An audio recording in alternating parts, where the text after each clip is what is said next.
It's This Week in Bourbon, and don't go kicking field goals into the ocean. Here's your headlines from March 7th, 2025. The Willett Artist Series Volume 2 is now going on sale. There's a new British bourbon, and Woodford Reserve is releasing their Kentucky Derby 151 bottle. And before we get started, here's a quick word from our partners. Howdy doody, everybody. Welcome back to another brand new episode of This Week in Bourbon. Howdy doody. I'm going to try to be the Ned Flanders of bourbon over here. I know. It's a new one for you. So yeah. I like it. What was the opening line? Oh, okay. Well, there's no point in putting it on the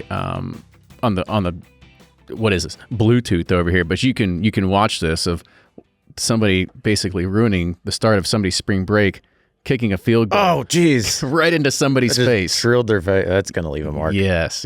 So thank you to Barstool Sports for putting up all kinds of great viral content. But they do what any good artist does.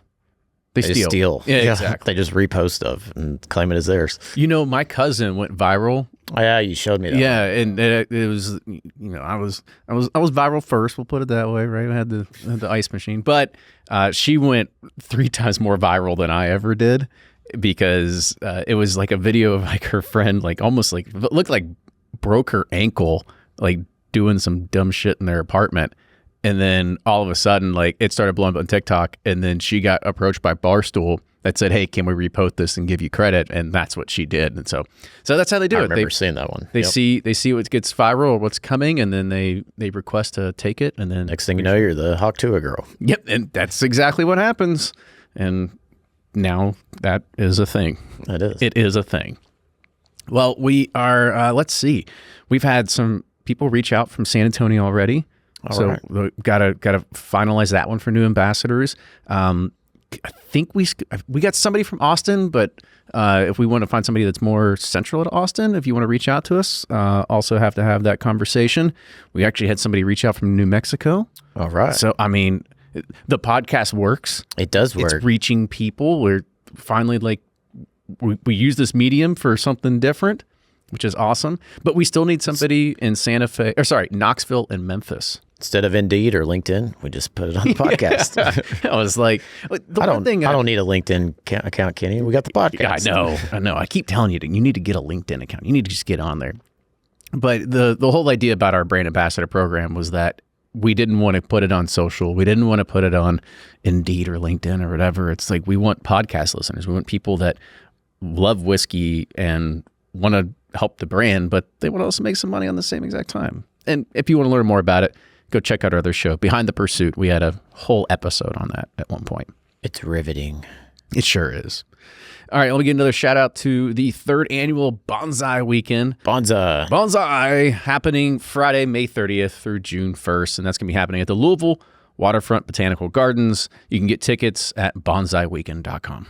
No shit, like ever since we started talking about this, bonsai stuff keeps popping up in my Instagram. Yeah. Oh, I love it. Which is kind of awesome. I love watching it, so it's very relaxing, soothing. One day when we can find the time to sit down, you meditate sometimes, don't you? Still, every morning. See, Yep. Okay, so you meditate. I don't. I sleep. I think that's more therapeutic to me.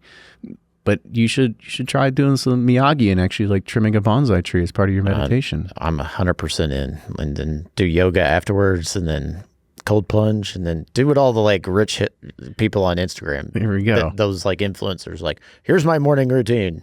I wake up at 4:30 a.m. 4:30. I lift weights for an hour. Then I have my athletic greens, and then I meditate for 45 minutes, and then I read a book, and then I journal, and then I'm like, it's got to be like 2:00 by now. Like, I don't know. Anybody gets up at 4:30 a.m. and still functions. That's not normal. No, I do 5:30, but 4:30's that's pushing it. I woke up at 7:30 today, and I was like, I woke up at 6:30 today, and I was like, should I get up and start my day? And I was like, nah. And so I just laid there. It's like the gap. Nothing like starting the day with procrastination.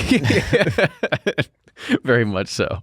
By the way, we should probably do that, but I laid in bed until solid 8 o'clock, and I was like, okay, now I'll get up.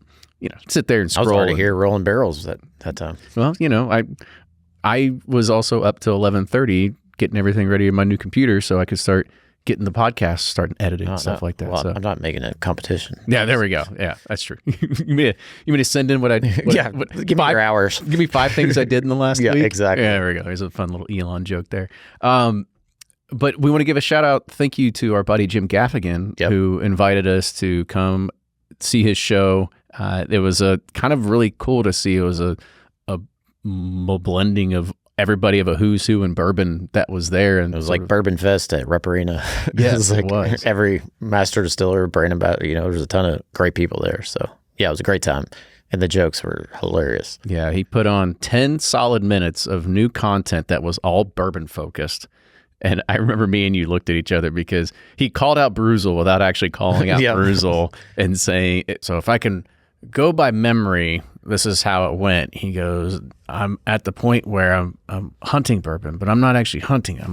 I'm watching it on TV where this guy goes and he's filming himself looking at bottles and going like, oh, this is great, or this is hard to get, or what's this like? He was like, I think it would be much more accepting if I just had a porn addiction. Because if my wife walks in, she's like, what are you watching? He's like, oh, nothing, don't pay attention. Yeah, I think he's like, you're an alcoholic or something when you're watching a middle-aged guy going into liquor stores hunting for bourbon. That's exactly what it is. Yeah, it was pretty funny. It was funny. Let's see. We do have a new release coming out through the Bourbon Limited Club. If you want to go and check it out, it's actually at bourbonbundle.com. We actually had it was toasted and then doubled oaked. It was a very long process to get there, but as a one-time release that we did, and it was so good, we were trying to figure out how to do it again. Yeah, it was one of our experiments we had going on, and we're like, by God, this is pretty damn good. This actually works out. It was a pain in the ass to create, so I really don't know if I want to recreate it, but the flavors were excellent. Yeah, after this, never again. Twice toasted, then double oaked, and all that's, there's a bunch of different processes. There's a lot of process in that one. Got way too creative with that one. But we are going to have a few extra bottles here at the distillery. Those will be on sale here at some point in the next couple of weeks. But if you are going to come see us, make sure that you book it and you use the code SWEETOAK under your checkout. And if you do it in the month of March or before the end of March in the year 2025, we will give you an extra $25 back to go and book another whole shebang with us, because you're going to come see us on Whiskey Row too. You're not done with us. Yeah. Then we got our event at Watch Hill next week, March 12th. Yes. On Wednesday. I'm excited for that. Blind Leading the Blind. The tickets are on sale at Watch Hill's. I just got the email yesterday, I think. We'll repost it on. It was on email. I saw it on social. It was on Instagram as well. Yeah. So there's tickets for that. I'm not sure how much they are. I didn't look that far into it, but it's Blind Leading the Blind. So they're putting out like 5 samples for Kenny and I to try to guess them to show how inadequate we are. So it should be. Oh man, we are gonna get smoked. I guarantee they put like 5 craft whiskeys that we've never had in our life and be like, "What the hell is this?" Yeah, and then one of them's ours. We're like, they promised they would not put one of ours in. Okay, so, yeah. I think we could pick out one of ours. I would hope so. Okay, all right, we can do that. Maybe I can. No, I'm kidding. Which one of these children are yours? Well, maybe this one. It's got a weird mole on its face. All right, let's go ahead. Let's talk about the bourbon release news, or the actual bourbon news. Sorry. So the first one is that there is a new Willett Artist Series Volume 2. This is going on sale on Vino Auctions, and this is a collaboration that brings together Willett Distillery and contemporary artist King Saladeen and the Kids for Kids Foundation in a way that blends the worlds of fine bourbon, visual art, and philanthropy. And you're going to get a limited collection of high-end bourbons featuring original artwork, with proceeds benefiting children and families facing cancer. Each bottle is transformed into a work of art to behold, contemporary designs by King Saladeen, and comes with an accompanying print of his artwork. This is a true fusion of high-end spirits and fine art. These bottles will be available now through Vino Auctions, featuring these particular bourbons ranging in price from around $1,111 up to $5,000. Oh, wow. I didn't know they had a version 1, but that's cool. Yeah, we missed that memo. Yeah, especially all money going to cancer. That's awesome. So very cool. Yes, very much so. I didn't get to see the picture of the bottle, but I'm sure it's beautiful. I'm sure it's great. It's fusion. It's art, visual art. Can't get enough of it. We're going to have NFTs with ours, though. That's dead. It is dead, unfortunately. I did get my new laptop put up, and I installed MetaMask, which is part of my NFT collection. I opened it up, and I have valued at like Let me dust these off. Yeah, pretty much. I was like, oh, how much is this stuff worth nowadays? And I was like, well, not as much as I'd hope. Yep. All right. I won't talk into it too much because we talked about it 30 days ago. We've been talking about it. Tariffs are back. 25% tariffs on Canada and Mexico will be in effect starting on March 4th.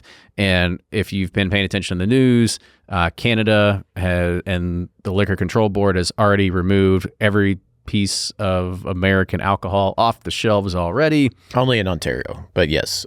Has it? Okay, yeah. Is it only in Ontario? Okay. Which is the biggest alcohol consuming province in Canada. I think I read. But, well, thank you for the clarification there. I'm not going to talk anymore, but you're going to see retaliatory tariffs already starting, and who knows when this is ever going to get solved. Yeah. Hopefully they can both just negotiate and figure it out. It's no good for anyone. So It's not. And as much as we want to eat the cost on it, it's like, it sucks because we're getting ready to have our new bottle, our new packaging, and we are like 2 weeks away from getting it shipped out of Mexico. And now we're going to get a 25% increase in a cost. It just irks me. it does. It sucks. But there's nothing we can do about it. Nope. All right. MGP and Brown-Forman both released their quarterly results. I'm not going to go into it. We talked about it on the roundtable if you listened to it yesterday. Yes, they're looking grim. It's looking bad. But that's a narrative that only they're pushing, and because everybody likes to see stuff fail. The reality is that bourbon is still great. Everything's fine. It's just all these big corporations, they have to make a lot of pivots and a lot of shifts because not only do they have bottom shelf that is struggling, now you have tariffs that are going to start hitting other categories when it comes into either bringing in tequila to be able to sell here because these are global drinks companies and other products. So it's... The Brown-Forman didn't look... I was reading it this morning, their annual or whatever, their quarterly shareholder release. It didn't seem that grim. It seemed like they were just having a slight growth for 2025. Bourbon or whiskey was kind of flat. What really was hurting them was their tequila portfolio, and Sonoma-Cutrer and Finlandian vodka was kind of like really down like double digits over the past couple of years. So. Yeah. What did you see something? Was it Constellations trying to sell off their entire wine category as well? Yep. That's crazy. Surprising to me. I mean, because they have some great brands in there, like Prisoner and Maomi. But yeah, I don't know.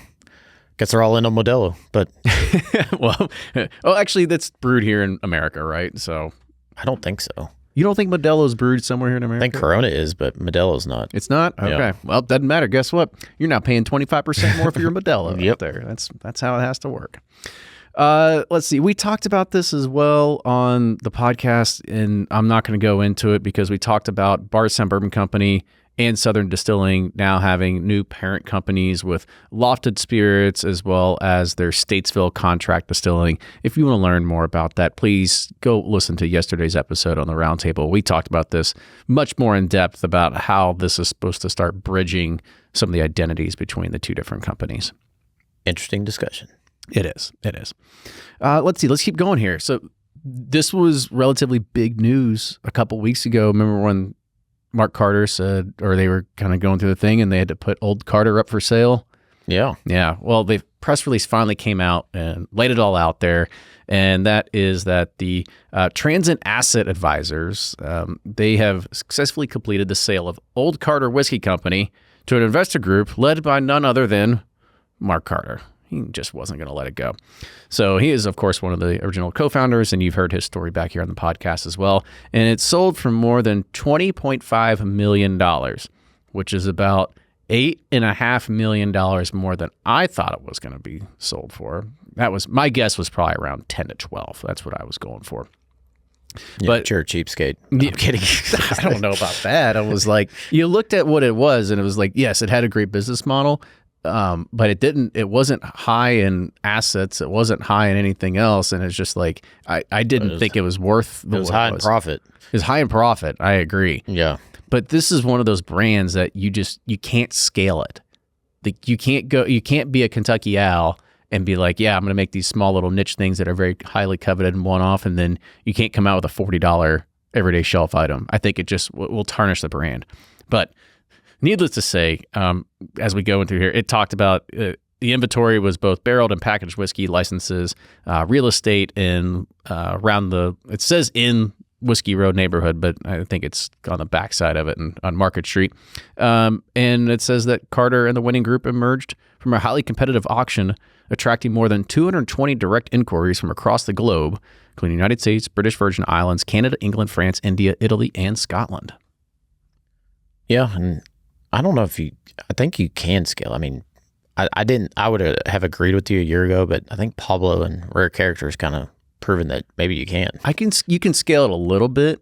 You just can't make it. I mean, it's not going to be a 100,000 case brand. No. No. So maybe like a 25 to 30,000. Okay. See, I keep going lower. I'm like maybe 20, but that's about all I could think. Yeah, I don't know. But they got I know a lot of the people, I won't mention names behind it. They got a great team going into it, so it's going to be should be good for the brand. It should be good. Yep. It should be good.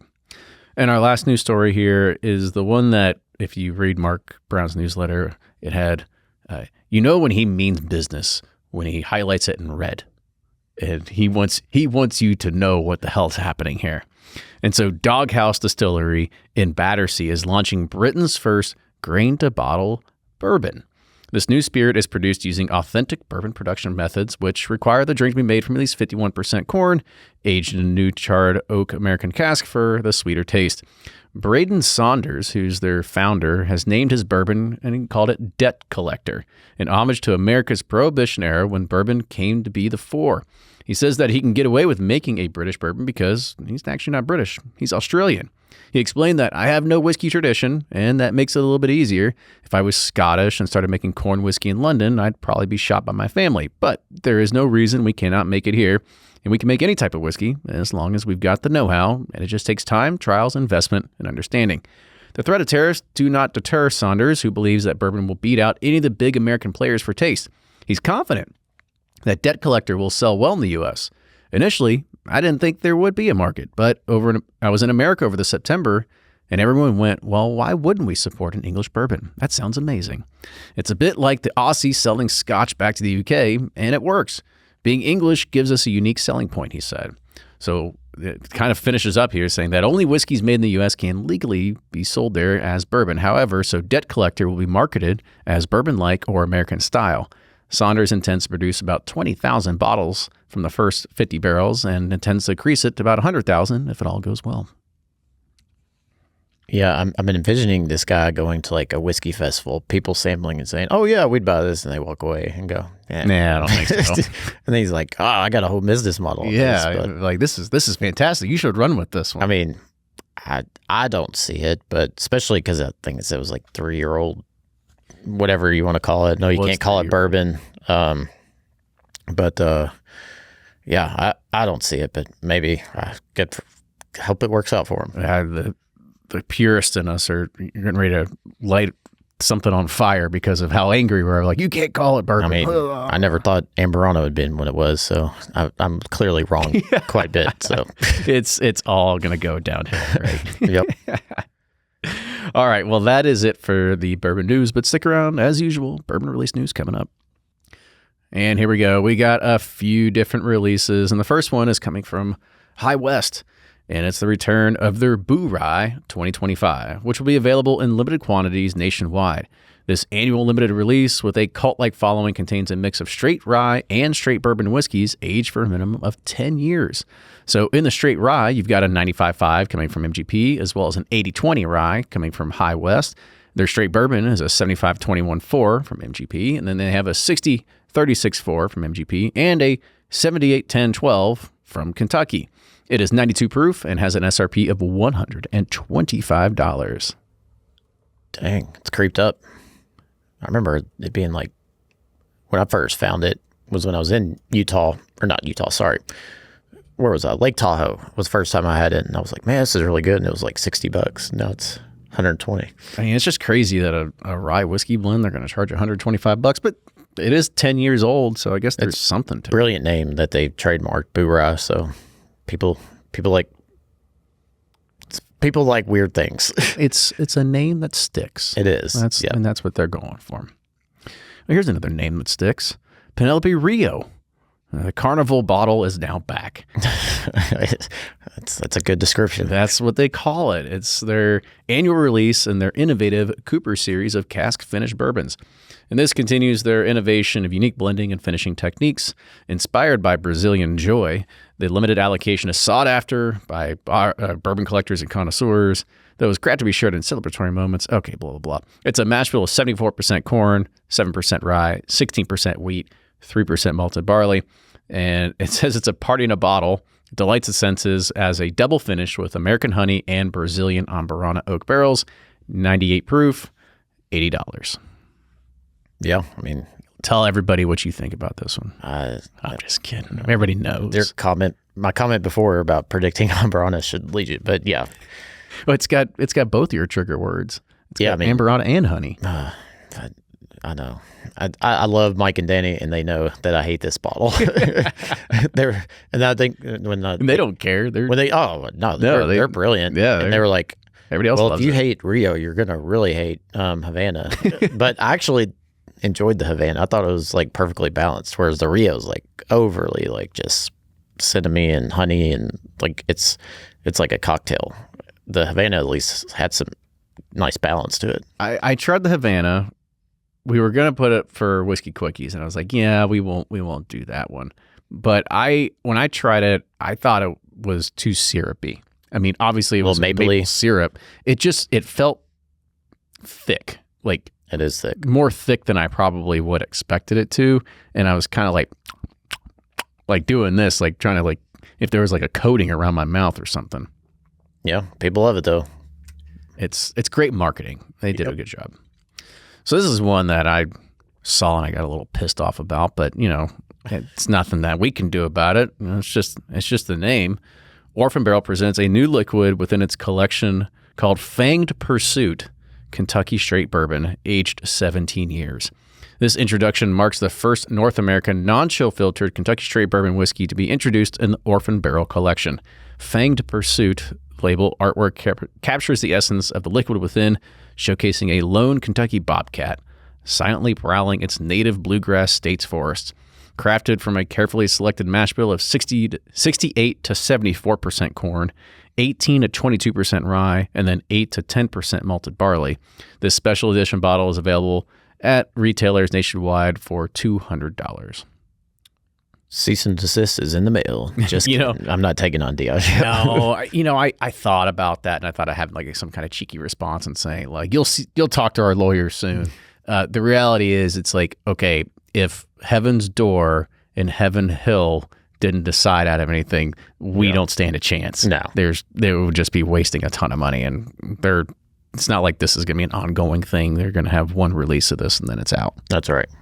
Not worth it. But I'll tell you what, Diageo, if you would like to do a collaboration where you give us some access to 17-year barrels, we'd probably be all about it. We'll do our Fang Pursuit too. Yeah. If we can do fangs all everywhere. We'll make a vampire we'll do Halloween edition. Incisors Pursuit or something. That's stupid. Maybe like you got to get a crown at some point too. Oh, whatever kind of teeth jokes we can make as well. That's right. Buzzard's Roost is announcing the release of its newest batch of toasted French oak bourbon. This is happening on March 15th. So batch 2 of toasted French oak takes a slightly different approach than batch 1. And this is using French oak staves that were precision toasted to coax out the most appealing flavors. So there's a few different differentiators between the staves and the whole barrels that they considered before creating this new release. One is that French oak barrels can be toasted for just a short period amount of time, where French oak staves can be toasted for as much as 18 hours, allowing the heat to tame extra tannins that are present in French oak. 2 is that French oak has a greater concentration of hemicellulose, right? Yep.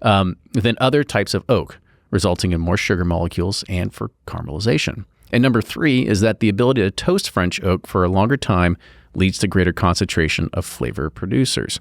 So this is going to have a mash bill of 75.21.4 and an SRP of $85.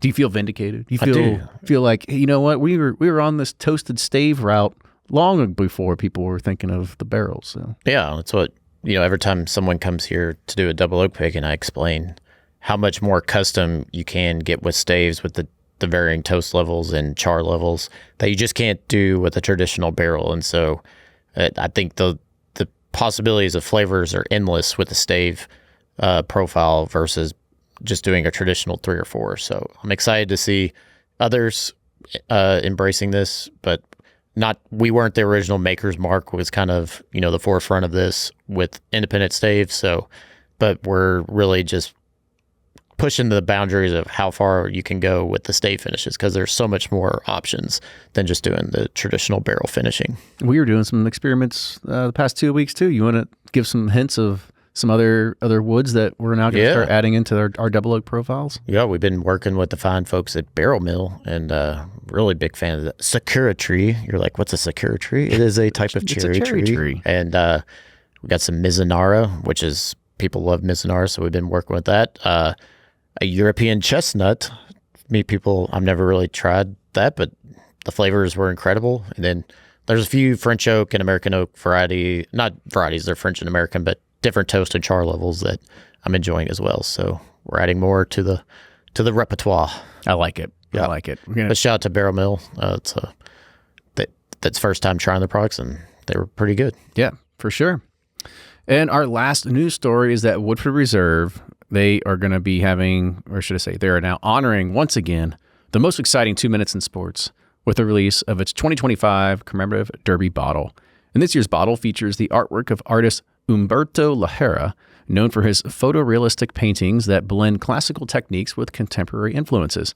His painting is called Carrera I should have really read this before I copy and pasted it in here. Carrera Dinamica. Sure. Dinamica. That's what it is. Carrera Dinamica, which translates to dynamic race. It captures the energy of the Kentucky Derby with vivid colors, expressive brushstrokes, and fluid motion, reflecting the spirit of the race. As a native of Cuba, Lajera now resides in Louisville, Kentucky, and this is going to have a suggested retail price for a 1 liter bottle of $50, and it's going to be available to purchase globally. Ooh. People love the Derby bottles. I love horses. Yeah. I doubt they'll be as popular as the 150th, but yeah, people love these. They have them like stacked in their houses. I mean, I'm I'm Pegasus pins. I'm guilty. You remember my basement? I actually have a Derby bottle, and I have one of the original prints from the Derby bottle, like stacked next to each other. Oh my gosh, that's so cool. Hey, I've got a stave. Stella, throw it away one day. No, I've got a stave full of Blanton stoppers. Do you have that? Hell no, I'm not a weirdo. Hey, I have it. We've all been there before. I will say that was a present from my mom and pop. For Christmas one year, it's special. It's just, when you're your son or your did you your actually collect them, or did you buy them? Different letters. They bought them for me, but over the years, it was pretty easy to collect them because I had a few good years where I was buying all those Blanton straight from the barrels and those golds. Where was it, from Denmark or Holland? Where was I getting Norway, them from? Maybe. Yeah, somewhere over in Europe. And I would get them. I'd get like 30 at a time. If you remember all that. I remember buying a few from you. Yeah, and it's crazy. Like I used to get them delivered for I think it was like $75 a piece, and now they're $180 here locally. Charge me $180 for them. Yeah, I should have charged you $180 for them. I was an idiot. Yeah, but now they're $180 here retail on the shelf. I was like, dang, I should have held on to all those damn things. It's funny when you're there in the Blantons, like bottling line, and people are like, well, they only bottle so many L's and this ends, and it's like there's just a big box of corks, and they just grab whatever's out there. Yeah. It's funny. People are they get their theories that come out, and it's okay. Keep the theories alive. Yep. Yes, the mystique. That's right. Just keep typing up Blands because it's not going anywhere. No.